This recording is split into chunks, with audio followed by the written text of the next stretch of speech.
अस्सलाम वालेकुम dear friends, उम्मीद है आप सब खैरियत से होंगे। हमारा आज का जो लेक्चर है ये kinds of hurt most important lecture है पाकिस्तान पेनल कोड का। आज के इस लेक्चर के अंदर हम जो है सेक्शन 332 से ऑनवर्ड 338 से भी ऑनवर्ड जो हमारे पास क्लासेस हैं इसके, वहाँ तक हम इसको क्लियर करेंगे और इंशाल्लाह एक एक पॉइंट को हम क्लियर करने की कोशिश करेंगे। सबसे पहले एक मैं आपको चार्ट दिखा देता हूँ, बल्कि दो चार्ट हैं। इन दो चार्ट्स को जब आप देखेंगे तो उसके बाद इंशाल्लाह आपको थोड़ी बहुत समझ लगेगी कि किस तरीके से हर्ट की जो काइंड्स हैं वो किस तरीके से हम क्लासीफाई करें। इसके सेक्शन खोल लें। सेक्शन 332 31 32 आ गया, ठीक है। 332 से ऑनवर्ड चलेंगे। नहीं, अभी क्लास में मत आए, ये क्लास एंड हो जाए उसके बाद सर को कहिए कि इंग्लिश की क्लास ले लें। अच्छा, अब सबसे पहले चार्ट देख लें आप, उसके बाद वर्ड बाय वर्ड एक एक सेक्शन को हम समझने की कोशिश करेंगे। अब जो फर्स्ट चार्ट है हमारा, ये कुछ उर्दू में लिखा हुआ है, कुछ उर्दू में किस तरीके से है। जब आप इसको अच्छे से देखेंगे तो इस चार्ट के अंदर हमारे पास एक एक वर्ड क्लियर लिखा हुआ है। किस तरीके से लिखा हुआ है, जब हम इसको थोड़ा गो थ्रू करते हैं किस तरीके से कैमरा के अंदर।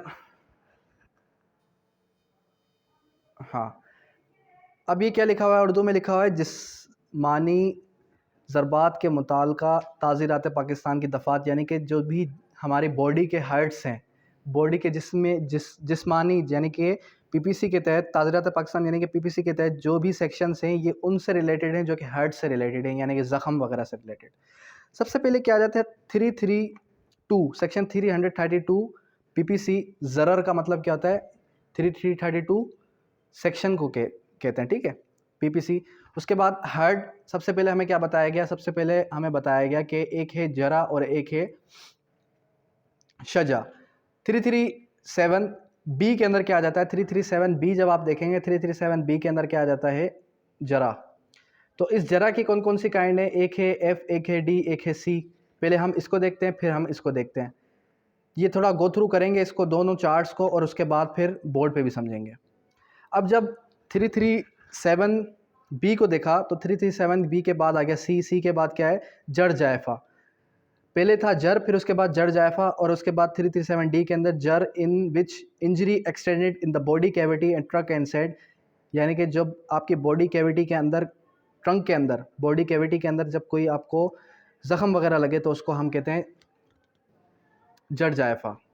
उसके बाद जर गैर जायफा 337 एफ। गैर जायफा के अंदर कौन कौन से आते हैं, 337 एफ आई, फिर उसके बाद 5, फिर उसके बाद 6, फिर उसके बाद 1 2 3, 1 से लेके 6 तक है।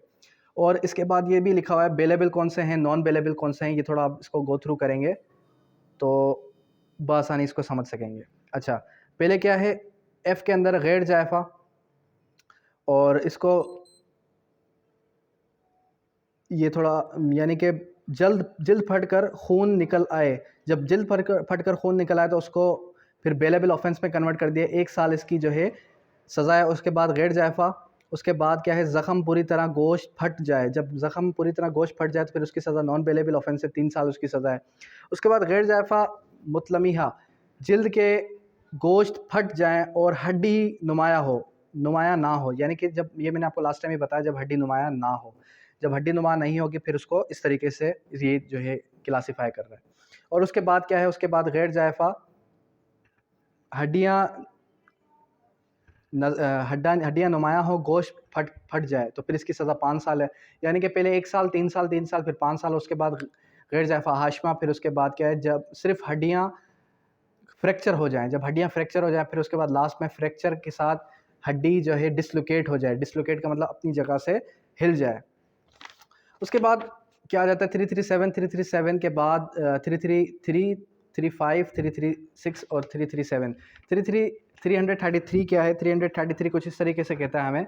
जब आप इसको पढ़ेंगे, गो थ्रू करें, इत्तलाफ़ वज़ू, इत्तलाफ़ सलाहियत वज़ू, फिर उसके बाद क्या है, इसकी सज़ा बताई गई कि इतलाफ़ उज़ू जो है वो क्या है, 10 साल उसकी सज़ा है, और इतलाफ़ सलाहियत उज़ू की सज़ा भी 10 साल है। फिर उसके बाद 337 के अंदर सजा आ जाता है। फिर सजा की फ़र्दर काइंड्स क्लासीफाई ये कर देता है कि ये इसकी काइंड्स हैं। उसकी काइंड्स के अंदर क्या आ जाता है, सबसे पहले हमें ये बताता है कि जो 337 ए है, तो 337 ए के अंदर क्या आ जाता है, एक है शज्जा खफ़ीफ़ा, शज्जा मुदीहा, शज्जा हाशिमा, शज्जा मुनक्किला, शज्जा आयमा, शज्जा दमीक़ा। ठीक है, सबसे पहले क्या है शज्जा। अब ये क्या है, ज़ख्मों के नाम हैं, शज्जा, जराह, जर जायफ़ा, जर गैर जायफ़ा। इसके लिए क्या याद रखना है, चेहरा, सर और गर्दन, और उसके बाद जो जरा है शज्जा के जिस्म, यानी कि इन तीनों के अलावा ये जो हेड के अलावा जितना भी हिस्सा है पूरी बॉडी का, उसके अंदर जरा आ जाएगा। बॉडी कैविटी, द ट्रंक, यानी कि जो ट्रंक का हिस्सा है बॉडी कैविटी का, उसको जर जायफ़ा कहेंगे।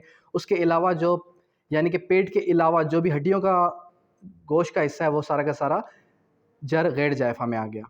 फिर उसके बाद फर्दर ये जो है इसकी सज़ाओं के बारे में बता रहा है, ये थोड़ा आप इसको गो थ्रू करें। इसके सज़ाओं के बारे में क्या बता रहा है, सबसे पहले 3 साल, 3 साल, 5 साल, 10 साल, 7 साल, 2 साल, फिर 10 साल, फिर 10 साल। ये एक चार्ट हो गया। उसके बाद सेकंड जो हमारे पास चार्ट है उसको भी एक दफ़ा गो थ्रू कर लें। जब आप इस चार्ट को गो थ्रू करेंगे तो इसको भी, इसके अंदर आपको पनिशमेंट अच्छे से याद हो जाएंगी। इस चार्ट के अंदर क्या है, जब आप इस चार्ट को गो थ्रू करते हैं, इसके अंदर क्या बताया गया, इसके अंदर सबसे पहले बताया गया kinds of hurt, hurt of इतलाफ़ उज़ू, हर्ट ऑफ उज़ू। ठीक है, उसके बाद हर्ट ऑफ शजा, फिर हर्ट ऑफ जरा, और फिर अदर हर्ट्स। सबसे पहले तो ये बताया भाई कि इसके अंदर हर्ट कौन कौन सी हैं। अब ये देखें, ये इसकी बॉडी है इस फीमेल की। उसके बाद ये बता रहा है कि ये जो हेड का हिस्सा है ये क्या है, शजा है। उसके अलावा जो है जर है। फिर गैर जायफ़ा बता दिए, जो हड्डी का हिस्सा है वो गैर जायफ़ा है। तो थोड़ा इसको भी हम देख लेते हैं। अब ये देखें, ये जो हमारे पास चार्ट है इसके अंदर क्या बताया, काइंड्स ऑफ हर्ट, इतलाफ़ उज़ू, इतलाफ़ सलाहियत उज़ू, फिर उसके बाद 337, 333, 334, 335, 336 और 336 ए बी, और उसकी सज़ाएँ फिर बताई 10 साल, 10 साल, और फिर लाइफ इम्प्रिजमेंट, और लाइफ इम्प्रिजमेंट के बाद 14 ईयर्स भी है, फ़ाइन भी है। उसके बाद हर्ट ऑफ शजा, शजा के अंदर क्या बताया, जायफ़ा, मुदीहा, हाशिमा, मुनक्किला, आयमा, दमीग़ा।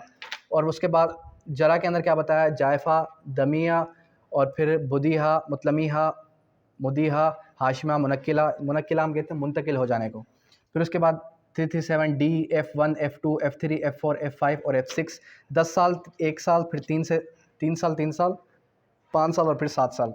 और ये जो अदर काइंड्स ऑफ हर्ट हैं इसके अंदर कौन कौन सी आ जाती हैं, जैसे कि हम अक्सर देखते हैं नेग्लिजेंट रैश ड्राइविंग का कोई केस है, 337 जी लगता है उसके ऊपर, नेग्लिजेंट एक्ट है, कोई डेंजर ऑफ ह्यूमन लाइफ है, कोई मिस्टेक हो गया, कोई पॉइजन हो गया, कोई आजकल जदीद टेक्नोलॉजी वगैरह आ रही है, तो आजकल जदीद टेक्नोलॉजी के हिसाब से अगर कोई ऐसी चोट है, कोई ऐसा ज़ख़म है जो कि प्रीवियसली किसी पीपीसी के सेक्शन के अंदर मौजूद नहीं है, तो जब वो सेक्शन पीपीसी के अंदर मौजूद नहीं है तो फिर उसको हम अदर काइंड्स के अंदर फॉल करेंगे। इट मीन्स कि फिर उसकी जो सज़ा है वो अदर काइंड्स में आ जाएगी। अब ये हो गए 2 चार्ट्स। अब आ जाएँ आप सेक्शन 332 से ऑनवर्ड।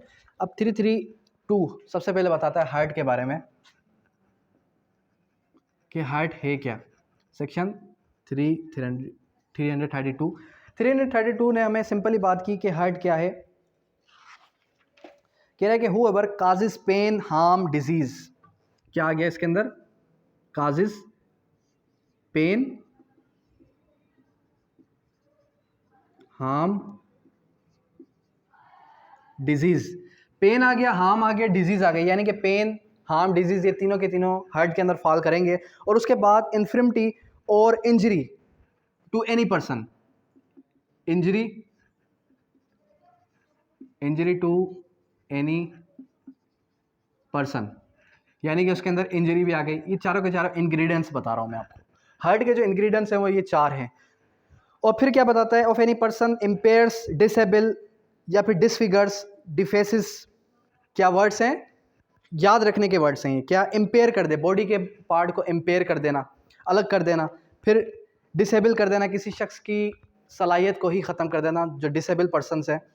फिर उसके बाद डिसफिगर, जो उसकी फिगर थी उस फिगर को ख़त्म कर देना। अब नाक है, नाक अपनी जगह से डिसलोकेट हो गई तो ज़ाहिर सी बात है उसकी फिगर ही चली गई। और फिर उसके बाद डिफेसिस और dismembers any organ of the body, या फिर मेंबर, किसी भी बॉडी के एक मेंबर को डिसमेंबर कर देना। तो उसने क्या किया, उसने हर्ट की, उसने सेक्शन 332 का ऑफेंस किया। अब ये जो हर्ट है इसके अंदर ये सारे के सारे इंग्रेडिएंट्स मौजूद होने चाहिए, इसमें से कोई एक भी होगा तब भी हार्ट एप्लीकेबल हो जाएगा। फिर उसके बाद फर्दर ये बताता है 5 काइंड्स ऑफ हार्ट। कौन कौन सी 5 काइंड्स हैं? सबसे पहले हमें ये बताएगा कि जो हार्ट की काइंड है, एक है इतलाफ़ उज़ू,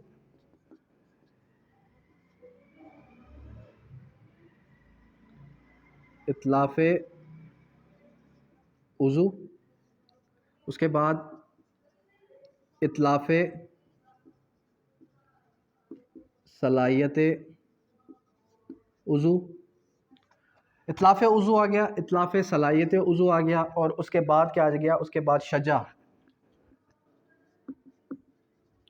और उसके बाद जरा, और उसके बाद आल अदर काइंड्स।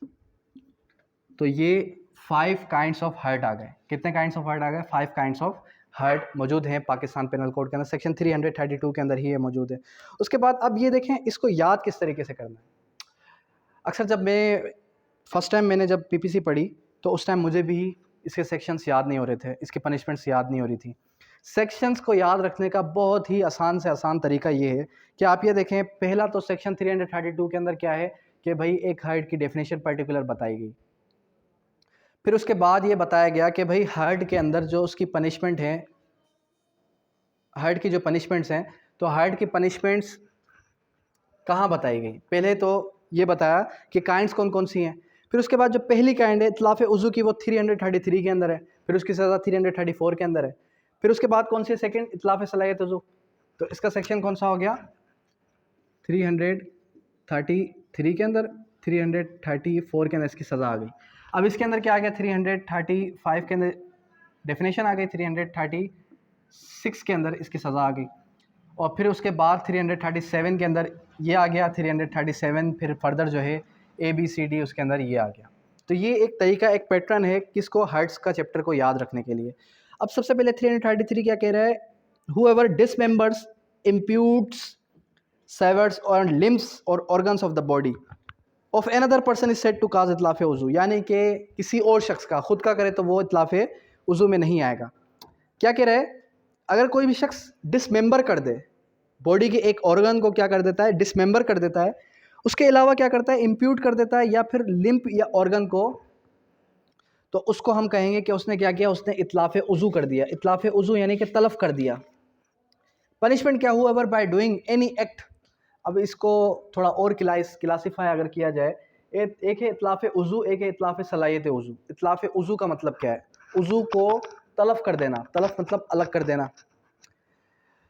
एक होता है ये कि मेरा हाथ यहाँ पर है और ये अपनी जगह से हिल गया, अब ये सही तरीके से काम ही नहीं कर रहा, तो ये क्या है? इतलाफ़ सलाहियत उज़ू, यानी कि उसकी सलाहियत ही ख़त्म हो गई। इतलाफ़ उज़ू क्या है? इतलाफ़ उज़ू यानी कि तलफ़ कर दिया, एक बॉडी के एक मेंबर को एक जगह से अलग कर दिया, लेकिन वो उसकी सलाहियत अभी है, अभी वो काम कर सकती है, वो जो ऑर्गन है वो इतना कैपेबल है कि वो अपना फंक्शन परफॉर्म कर सके। Whoever by doing any act with the intention, पहली चीज़ क्या आई? इंटेंशन आई। अगर इंटेंशन नहीं होगी तो फिर वो इसमें फॉल नहीं करेगा। Causes hurt to any person with the knowledge that he is likely thereby to cause hurt of any other person, causes इतलाफ़ उज़ू of any person shall with consultation of the authorized medical officer, यानी कि authorized medical officer वहाँ पर मौजूद होगा। भी principles of equality according with the injunction of Islam, यानी कि उससे बदला क्या लिया जाएगा? किसास। तो वहाँ पर जो मौजूद होगा ऑफेंडर, उसको अर्श दिया जाएगा, और may be liable punishment with in imprisonment for either term which may extend to 10 years. तो इसकी सज़ा कितनी आ गई? इसकी सज़ा आ गई 10 ईयर्स, 10 साल तक की सज़ा आ गई, और इसकी सज़ा अर्श भी आ गई। और फिर उसके अलावा ये क्या है? किसास।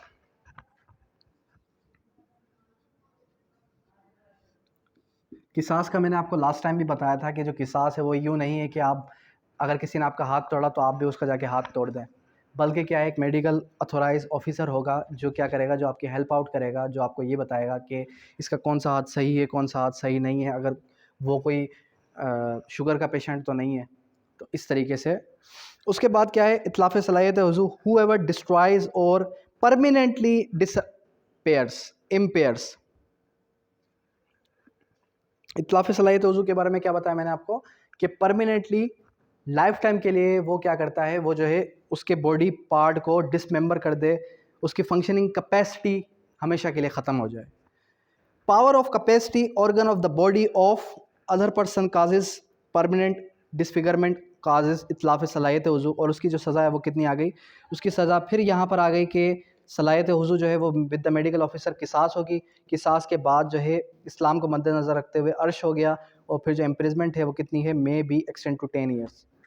फिर यही सज़ा आ गई, कितनी सज़ा आ गई, अर्श, किसास और 10 years life imprisonment, 10 years imprisonment.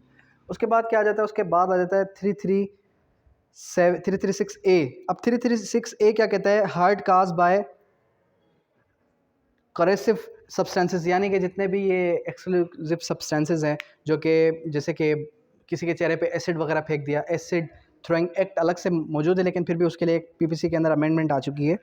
तो इसके अंदर क्या कह रहा है, with whoever with the intention and knowledge causes or attempts to cause hurt by means of the corrosive substance which deleterious of human body with his inhaled and comes in the contents of the received human body and thereby shall be said to cause hurt, यानी कि उसने उसको उस चीज़ से ज़ख़म पहुँचाया। फिर उसकी further explanation कर दी कि अगर कोई शख्स ऐसे करेगा तो उसके अंदर कौन कौन से जो पॉइजन्स हैं, पॉइजन के फिर काइंड्स बताए गए, केमिकल्स बताए गए, और फिर इसकी जो सज़ा है वो कितनी है, इसकी जो सज़ा है वो विथ इम्प्रिजमेंट फॉर लाइफ आगे imprisonment either description shall be not less than 14 years, यानी कि 14 साल से कम नहीं होगी, और जो फ़ाइन होगी वो 1 मिलियन रुपीज़ से कम नहीं होगी।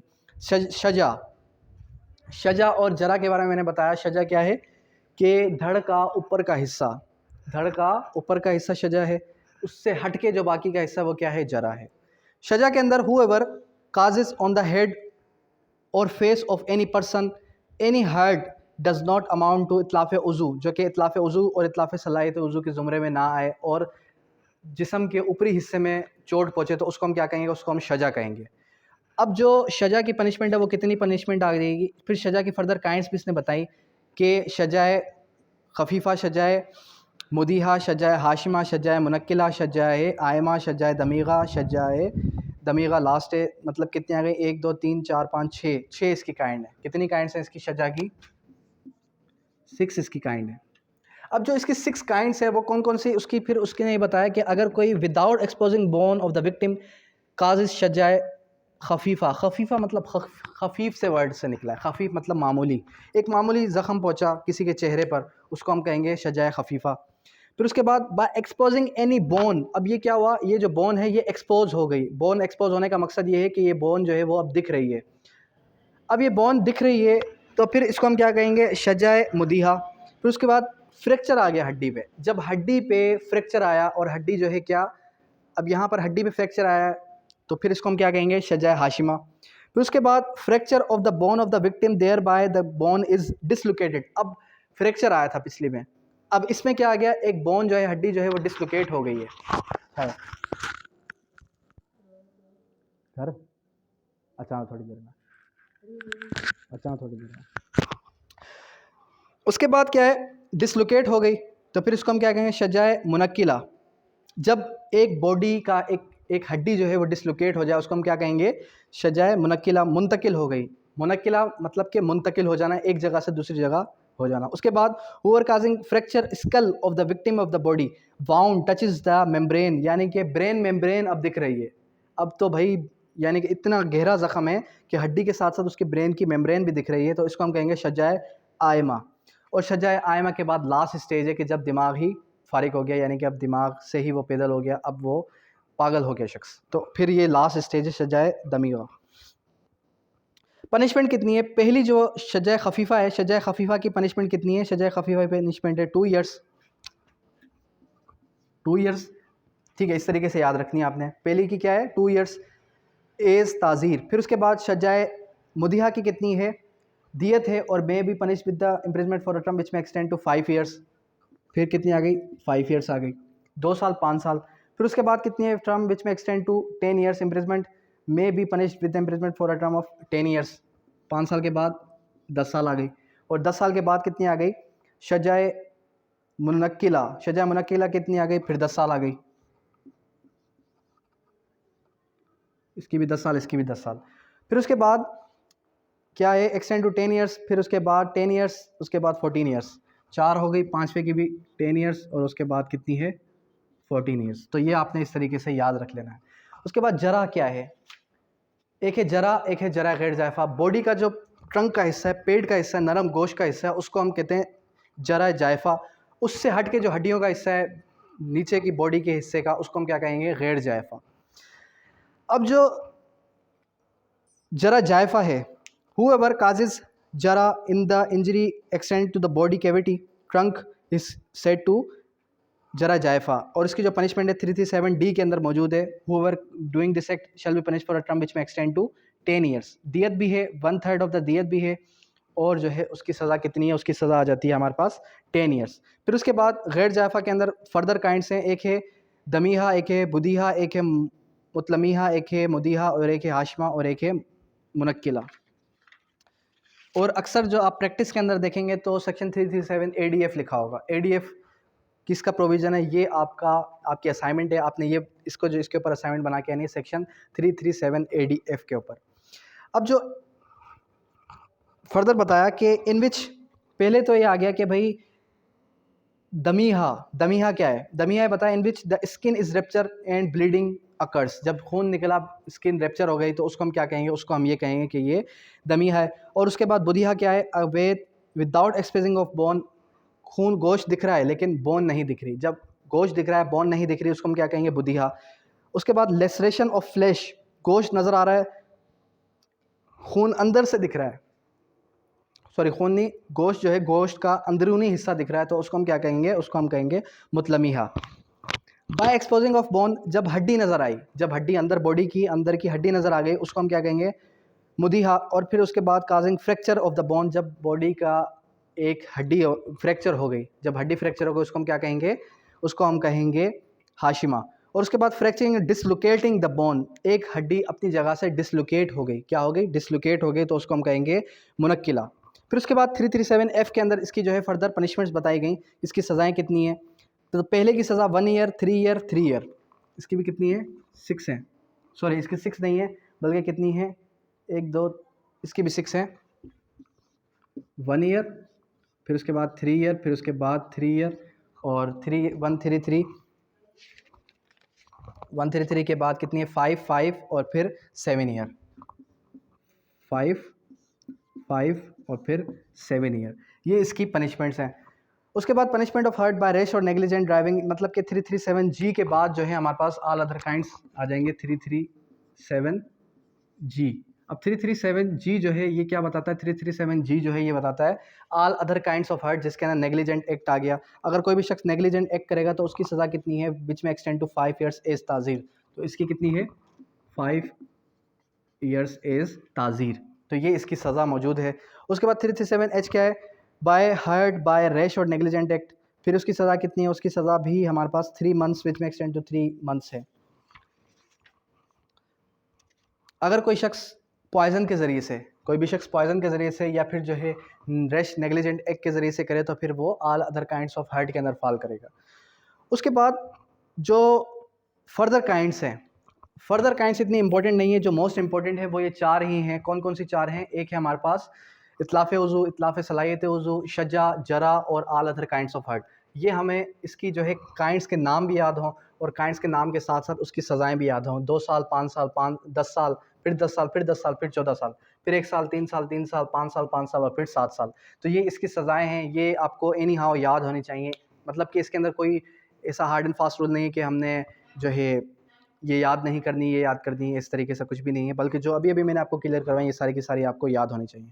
इससे हट के फिर आगे जो किसास का मामला है, आगे जो 337N है, केसेस इन विच किसास of hurt shall not be enforce, के कौन कौन से केसेस हैं जहाँ पर किसास एप्लीकेबल नहीं है।